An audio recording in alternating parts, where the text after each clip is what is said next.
Amados irmãos, a paz do Senhor Jesus Cristo, que é o pastor Hélio Arnelas, pastor da Igreja Metodista Pentecostal, no Morro da Carolina, no Jacatirão, Duque de Caxias, na congregação Jardim Santa Marta, Belfor Roxo, na congregação Nova Campinas, Duque de Caxias, para ministrar mais uma aula da Escola Bíblica Dominical.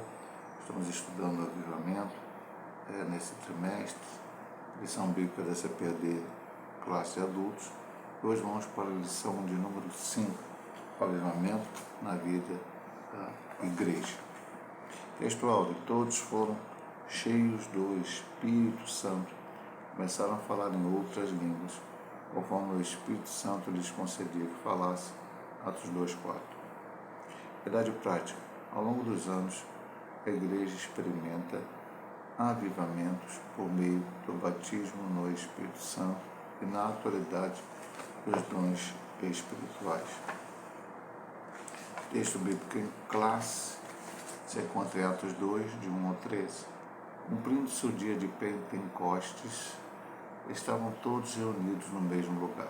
E de repente veio do céu um som como de um vento veemente e impetuoso, encheu toda a casa em que estavam assentados. Foram vistas por eles línguas repartidas como que de fogo, as quais pousaram sobre cada um deles. E todos foram cheios do Espírito Santo, começaram a falar em outras línguas, conforme o Espírito Santo lhes concedia que falassem. Em Jerusalém estavam habitando judeus, varões religiosos de todas as nações que estão debaixo do céu. E correndo aquela voz, juntou-se uma grande multidão, e estavam confusos, porque cada um os ouvia falar na sua própria língua. E todos pasmavam e se maravilhavam, dizendo uns aos outros: pois que não são galileus todos esses homens que estão falando? Como, pois, ouvimos cada um na nossa própria língua, em que somos nascidos? Partos e medos, elamitas e os que habitam na Mesopotâmia, e Judéia e Capadócia, e Ponto e Ásia, e Frígia e Panfilha, Egito e partes da Líbia, junto a Cirene e forasteiros romanos, tanto judeus como prosélitos, e cretenses e árabes, e todos os temos ouvido em nossas próprias línguas falar das grandezas de Deus. Todos se maravilhavam, estavam suspensos, dizendo uns para os outros: que quer isto dizer? E outros, zombando, diziam: estão cheios de mosto. Introdução. Nos primórdios, no princípio da igreja, o povo de Deus era avivado e caminhava sob a direção do Espírito Santo. Por isso, nessa lição, estudaremos o papel do enchimento do Espírito no avivamento primitivo. Analisaremos o aspecto dinâmico da igreja. Finalmente, teceremos algumas considerações quanto ao dinamismo avivado da igreja primitiva para os dias atuais. E essa é a parte, acho que principal do estudo, é entender, como vamos ver nessa lição, que o Pentecoste, ou a experiência do Pentecostes, não foi somente para aquele dia, mas ainda ela continua viva para a igreja do século XXI. Então vamos ver o ponto 1. O batismo no Espírito Santo e o público-alvo. O chamado abrangente de Jesus. A primeira condição para receber o batismo no Espírito Santo é passar pela experiência de salvação, sendo necessário arrepender-se e crer no Evangelho. Marcos 1,15. Pois sem arrependimento e fé não há salvação. A segunda condição é obedecer a Deus, pois nosso arrependimento e fé devem apresentar frutos dignos. Vamos ler aqui, esse texto é interessante. 1 João, capítulo 1, não é o Evangelho, tá? É 1 João, lá no finalzinho da Bíblia, um pouco antes do Apocalipse, capítulo 5, 2 a 4. Nisto conhecemos que amamos os filhos de Deus quando amamos a Deus e guardamos seus mandamentos, porque este é o amor de Deus, guardamos seus mandamentos não são pesados. Porque todo que é nascido de Deus vence o mundo, e esta é a vitória que vence o mundo, a vossa fé.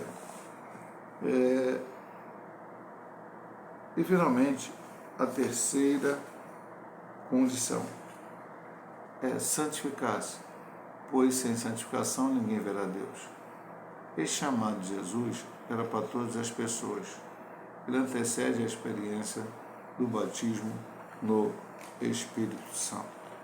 Então, o chamado abrangente de Jesus antes do batismo no Espírito Santo.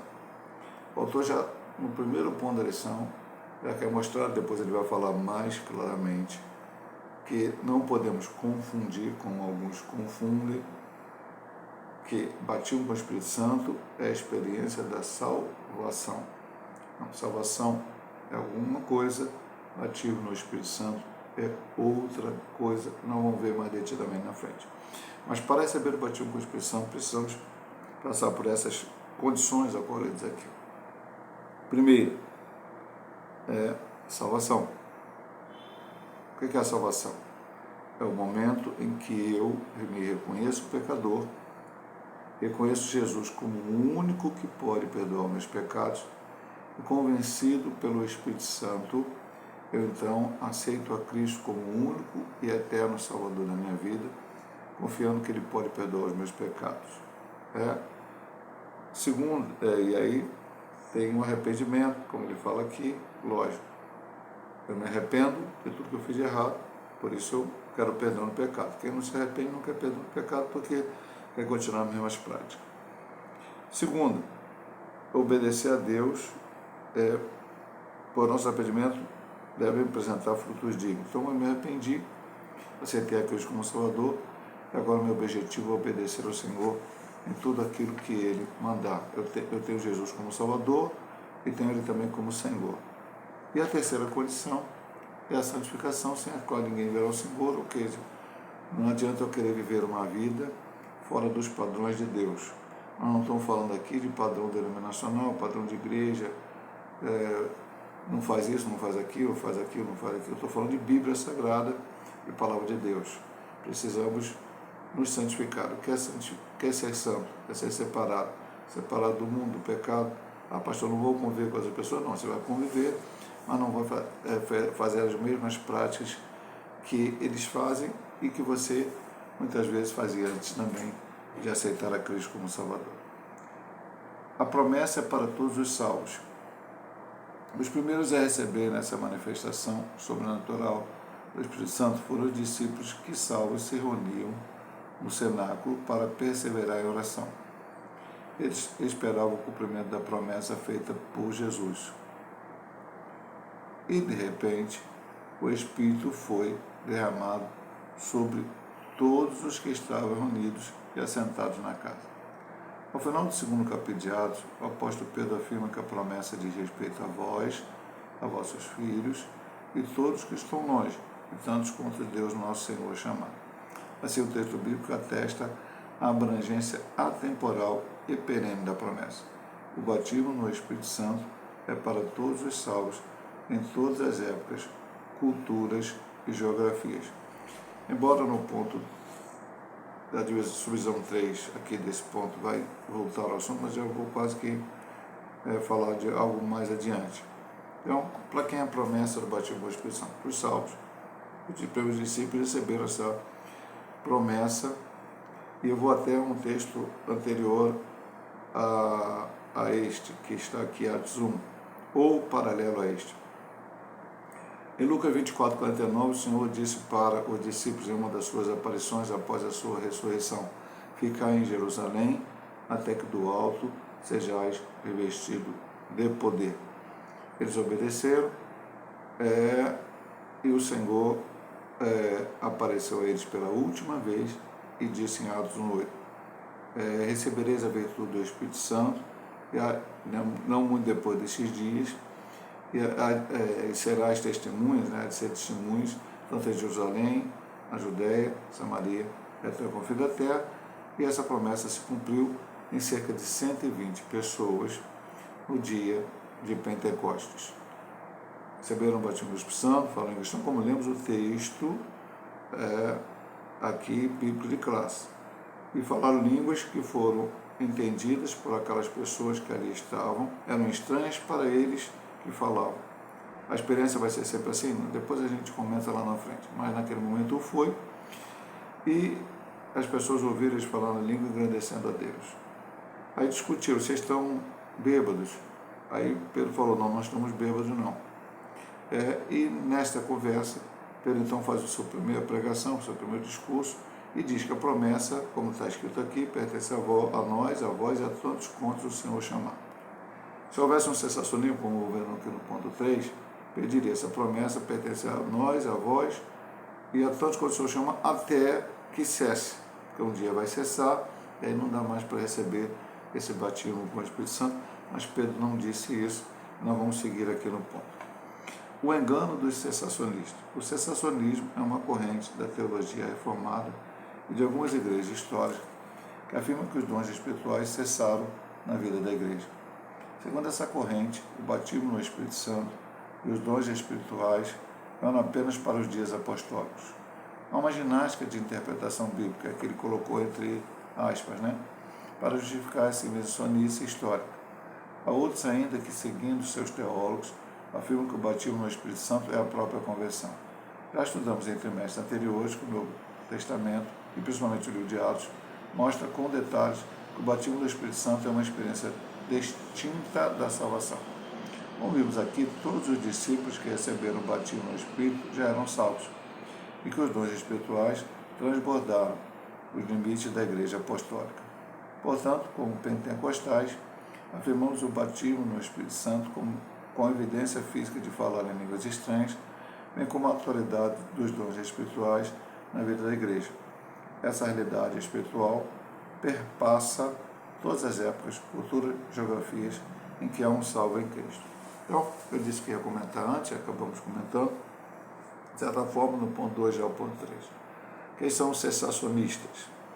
É um grupo de igreja, que pertence à igreja reformada, enfim, aqui, como eu disse aqui, igrejas históricas, que ensina que os dons espirituais cessaram quando, aí varia um pouco, mas vamos colocar que normalmente é quando o último livro do Novo Testamento foi escrito. Então Deus já tinha que revelar tudo que ele revelou, está fechado, a revelação de Deus está fechada, então não precisa mais de dons, você fica com a palavra e não precisa mais de dons. Como é que eles apoiam essa opinião?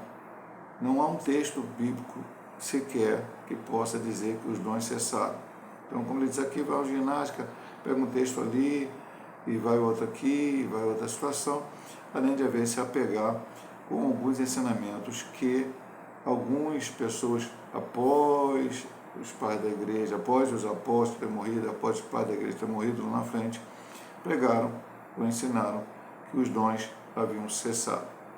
E esse ensino foi passando, foi passando para outras gerações, mas Deus sempre teve pessoas que foram batizadas com o Espírito Santo. Temos na história da igreja esses relatos, e também falaram línguas estranhas e tiveram dons espirituais, homens e mulheres cheios do Espírito Santo. Talvez em menor escala do que naquele tempo de Pentecostes, talvez numa escala também um pouco menor do que hoje, mas até que houve o avivamento da Rua Azusa, e até um pouco antes, Topeka, não vamos estudar isso lá na frente, quando o avivamento mundial vai ter uma lição sobre isso. Então, voltou-se a pregar, voltou-se a ensinar, voltou-se a buscar, e hoje há muitas igrejas pentecostais que creem na autoridade dos dons. No livro teológico, o cessacionista cessou, e nós que cremos somos continuistas. Mas eu já expliquei no ponto anterior que Pedro não disse, é para nós, para vós, e para tantos quando Deus chamar, até que um dia cesse. Não, Pedro não disse isso. Então, cremos, como ele dizia, vamos colocar aqui o final. Essa realidade espiritual perpassa todas as épocas, culturas, geografias em que há um salvo em Cristo. Enquanto houver salvos e que busquem o batismo do Espírito Santo, ele continuará acontecendo na Terra. Vamos ver o ponto 2, o dinamismo da igreja apostólica. A igreja nasce avivada. Do ponto de vista histórico, a igreja passou a existir no dia de Pentecostes. Isso ocorre sob a atuação direta do Espírito Santo. A igreja nasce avivada. Assim como o tabernáculo foi consagrado pela descida da glória divina, a igreja foi consagrada pela descida do Espírito Santo. Portanto, ali no Pentecostes, o Senhor da igreja iniciou o maior avivamento da história humana. que o autor que está querendo dizer aqui, ele comparou o tabernáculo com a igreja. O tabernáculo foi construído por Bezaleel e Aholiab, e por ordem de Moisés, com o plano de Deus deu, estava ali tudo bonitinho, tudo certinho, tudo como Deus mandou fazer, tudo organizado. Mas ainda não havia sido colocado em prática os rituais, tudo aquilo que tinha que ser feito. E aí então a glória de Deus desce sobre aquele lugar. E a partir daí então eles passam a fazer tudo aquilo que foi feito no tabernáculo durante o tempo que ele existiu, que era a ordem de Deus, que era o culto naquela época. E aqui tem que Deus, o Senhor chamou os discípulos, depois chamou os apóstolos, e a igreja não era os apóstolos. A igreja era todos aqueles que... O apóstolo era a liderança ainda com Cristo, sobre a direção de Cristo quando ele estava aqui na terra. Depois, Cristo morre, aquelas pessoas continuam buscando o Senhor, cerca de 500 irmãos veem Jesus ressuscitado, cerca de 120 recebem o batismo com o Espírito Santo, e aí sim, ele diz, aí o Espírito desceu e a igreja já começa a sua obra, né? Porque ali ele começou a evangelizar. Pastor, mas não evangelizou no tempo de que sim, meu amado irmão, Jesus estava aqui, muita coisa foi feita, mas como a organização mesmo como igreja, já sem o Senhor Jesus, foi um período de 10 dias em que Jesus saiu dessa terra, voltou ao céu, e a igreja buscou, orou, recebeu o Espírito Santo, e aí, primeira pregação de Pedro, já sem Jesus aqui na terra, 3.000 homens aceitaram Jesus, depois 5.000, e a igreja foi seguindo o seu trabalho. E agora vamos ver a igreja depois do Pentecostes. Os sinais do poder de Deus nos Atos Apóstolos podem ser resumidos assim: conversão e batismos, os quais eram frutos do avivamento espiritual em Jerusalém. Após o Pentecostes, a igreja apostólica pregava na autoridade do nome de Jesus, não só no poder do Espírito Santo. Por isso, nesta igreja havia perseverança na doutrina e na comunhão e na oração. Havia também temor, sinais e maravilhas, além de cuidado especial para com os irmãos carentes. O avivamento espiritual da igreja apostólica revela um profundo compromisso em duas esferas: a espiritual, piedade, palavra e oração, e a social, comunhão, suprir a carência. E é o que precisamos continuar. Eu não posso querer um avivamento só de poder, só de oração. A obra de Deus é completa. Então vamos lá, pastor, mas o que o senhor quer dizer com isso? Eu quero dizer o seguinte, meu amado irmão: o avivamento ele tem que ser, como temos estudado desde a primeira lição, o que é o avivamento, a segunda lição, avivamento no Antigo Testamento, a terceira lição, avivamento no Novo Testamento, a quarta lição, ministério elevado de Cristo, e esta agora sobre a igreja primitiva, que tem que ser na palavra. Então a palavra está escrita, não há revelação maior do que a palavra. Toda vez que Deus revelar alguma coisa, hoje através de profecias, revelações, visões, língua estranha com interpretação, a palavra de sabedoria, a palavra da ciência, tudo será de acordo com a sua palavra. Tudo será algo que não vai transpassar a palavra. Porque em religiões falsas já apareceram falsos profetas dizendo que o Senhor Jesus ia voltar a tal dia, que o Senhor Jesus em tal ano, apareceram profecias sobre outras coisas que não estão escritas na Bíblia. Então nós pentecostais temos que ter todo cuidado, entender. Provavelmente é isso, piedade. Veja que ele diz aqui no ponto, eles perseveraram na doutrina, na comunhão e na oração. Mas comunhão, que é ceia do Senhor, não. Comunhão é muito além do que participar de um ato junto, que é chamado de ceia do Senhor.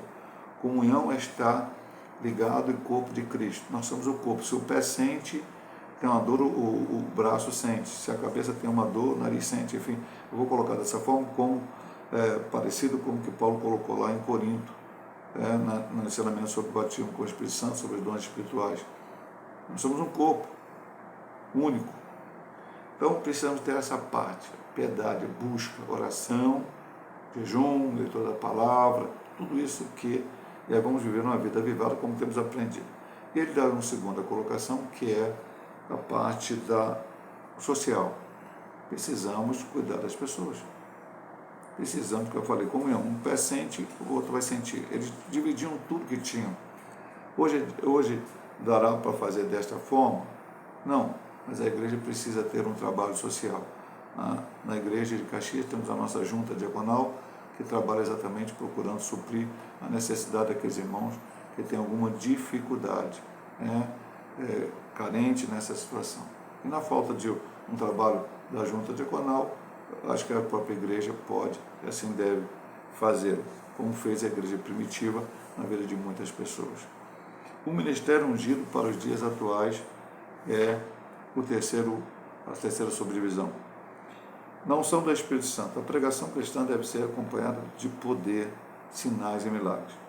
Esses sinais podem ser manifestos por meio da salvação de vidas para Jesus, expulsão de demônios, imposição de mãos sobre os enfermos para serem curados, conforme Jesus declarou que aconteceria.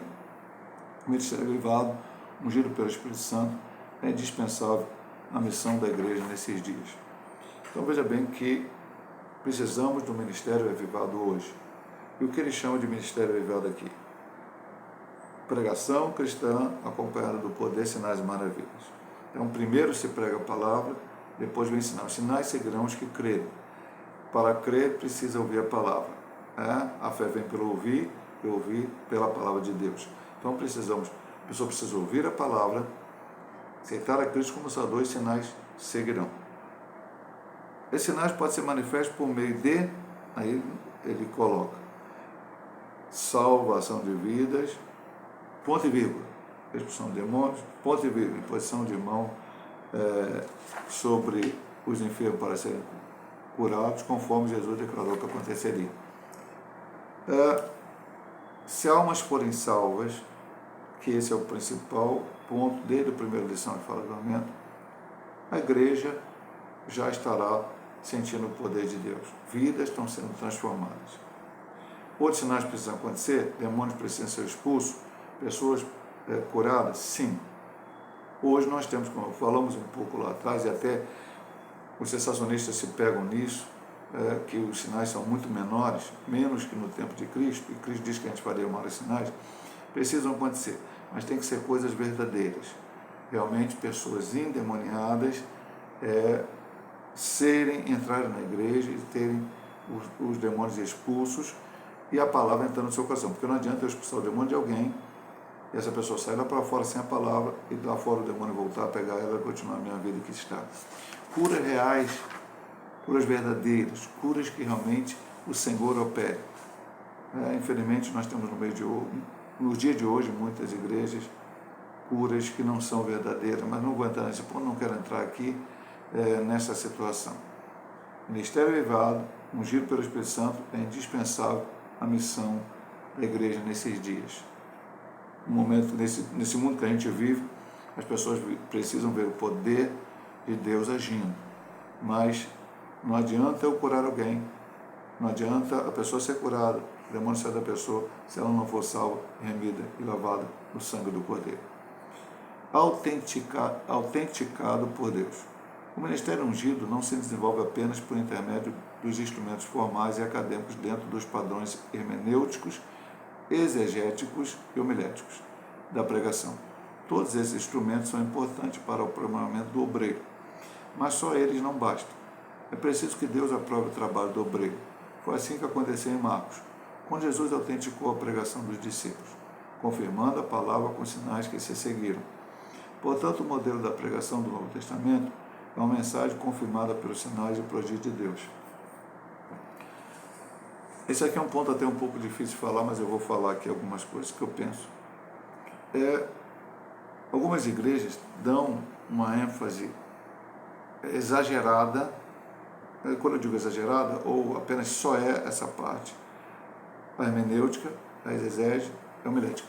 Pastor, mas não precisa dar a interpretação do texto, a aplicação correta do texto e a pregação bem estruturada. Precisamos disso? Precisamos. Todos os irmãos da igreja entenderão o que é exegese, o que é homilética, o que é hermenêutica? Infelizmente não. Por mais que você estude, escola dominical, venha à igreja, isso é uma coisa que você aprende na parte acadêmica, seminário, e muitos até estudam e nem aprendem isso. Não aprendem corretamente.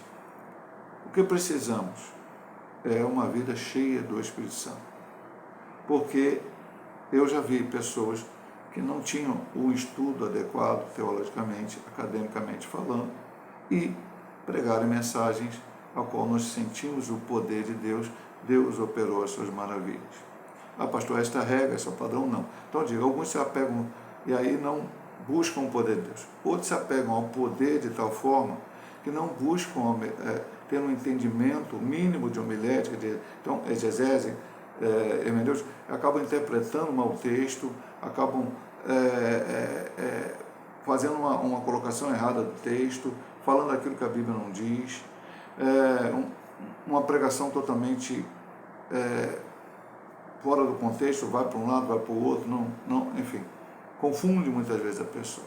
Então a gente precisa achar um ponto de equilíbrio para que isso aconteça. Não pode faltar o poder de Deus, como ele diz aqui, né?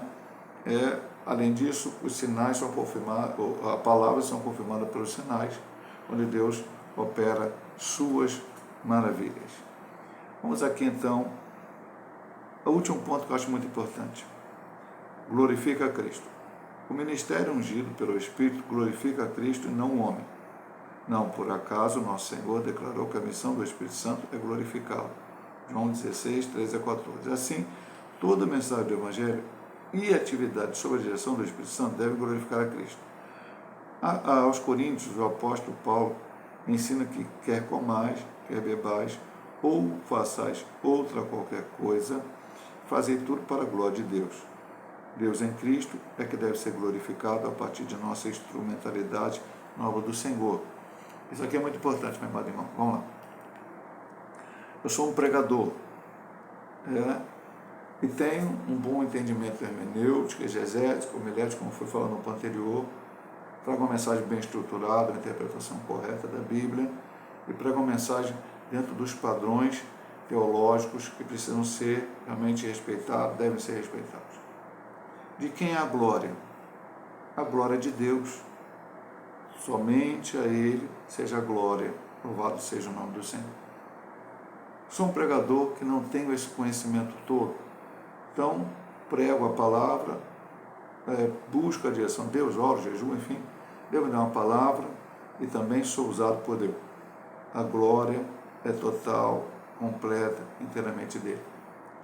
Busco o batismo com o Espírito Santo, crendo que ele continua existindo hoje, oro, jejuo, faço tudo aquilo que eu senti da parte de Deus para fazer, recebo o batismo no Espírito Santo e falo em línguas estranhas como evidência. Toda a glória, toda a honra, todo louvor é dele. Eu não tenho nenhum mérito nisto, a glória dele. Recebido o batismo com o Espírito Santo, eu busco os dons espirituais. E recebo, por exemplo, o dom de curar. Dom de curas, como diz lá, na verdade, o dom de curas. E impõe a mão sobre a cabeça de alguém que vem à igreja, que pede oração. Essa pessoa, seja qual for o problema mais difícil, a pessoa seja com câncer, seja qual for a doença, eu oro e essa pessoa fica curada, é testificado que ela ficou curada, é claro que ela ficou curada, há provas que ela ficou curada, toda a glória, toda a honra, todo o louvor é dele. É isso que o autor está querendo dizer aqui. Eu prego e a alma aceitou Jesus, foi o Senhor que salvou. Eu boto a mão sobre uma pessoa e ela fica curada, foi o Senhor que curou. Eu coloco as mãos sobre o enfermo, o endemoniado, e o demônio sai. Ele saiu em nome do Senhor Jesus, a glória do Senhor Jesus. Toda glória tem que ser dada a Ele. Então, o ministério avivado, o ministério cheio do Espírito Santo de Deus, um crente cheio do Espírito Santo de Deus, sempre o nome do Senhor será glorificado. Infelizmente, às vezes no nosso meio pentecostal, nós ficamos, enfim, não sei nem a palavra colocar, eu tenho medo de falar uma palavra errada, mas de pegar certas pessoas que são baseadas com a Espírito Santo, dentro do espiritual, e meio que colocá-las num patamar acima de outras pessoas. Não devemos fazer isto. A glória de Deus. O Senhor baseou com o Espírito Santo aquela pessoa? Não é mérito da pessoa, o Senhor quis. O Senhor fez dessa forma. É uma responsabilidade para aquele que é baseado com o Espírito Santo. Batismo com o Espírito Santo é uma responsabilidade, meu amado irmão. É muito forte isto. Batismo com o Espírito Santo. O dom espiritual é a maior responsabilidade que eu tenho que buscar de Deus para que eu jamais use esse dom de forma errada. Então, toda glória, toda honra, todo louvor tem que ser dada ao nosso Senhor Jesus Cristo. Conclusão. A Igreja Apostólica nasceu sob o avivamento do Pentecostes, debaixo do glorioso batismo no Espírito Santo. Ao longo de sua história, aprendemos que a razão do seu êxito não foi o conhecimento humano de seus pregadores, membros e congregados. O que fez toda a diferença no ministério da Igreja Apostólica foi a unção do Espírito Santo sobre esta igreja. Não podemos deixar a chama apagar. A unção do Espírito Santo continua disponível hoje. Então, precisamos, como nós falamos durante a lição, não houve um cessar dos dons espirituais. Não há um texto na Bíblia que diga isso. Uma vez eu falei com uma pessoa que era de uma seita, não era evangélico, não era protestante. Essa pessoa me disse que as curas terminaram nos dias apostólicos. Eu disse para ela, mas não há um texto na Bíblia que fala sobre isso. E aí, ela trouxe o texto de 1 Coríntios 13, depois de uma semana, perguntou lá a liderança dela, havendo profecias passarão, havendo línguas passarão. Alguém pode se pegar nesse texto e dizer, pastor, olha, a profecia vai passar um dia, a língua vai passar um dia, mas o texto de 1 Coríntios 13 fala que ela vai passar, sim, quando vier o que é perfeito. O que é perfeito já veio? Veio na segunda vinda, porque nós estamos falando depois. Jesus já veio. Não, ele veio, então, ele veio aqui, nasceu, pregou a palavra, então não precisa nem de Pentecoste. Mas houve o Pentecoste. Quando virá o que é perfeito, é quando Jesus voltar para arrebatar a igreja. Quando Jesus arrebatar a igreja, vamos para o céu. No céu não vai ter língua estranha, não vai ter batismo com o Espírito Santo, não vai ter dons espirituais, não vai ter reteté, como o povo faz aí, diz que é avivamento. Não vai ter emocional, não vai ter nada disso. Nós vamos estar diante do Senhor perfeito. Então, enquanto não vê o que é perfeito, a língua continua, a profecia continua, os dons de cura ou qualquer outro dom continuam. E é isso que nós devemos pregar e ensinar para o povo de Deus. Se Deus assim nos permitir, semana que vem voltaremos com mais um estudo, o avivamento no ministério de Pedro. Deus abençoe a todos, em nome de nosso Senhor Jesus Cristo.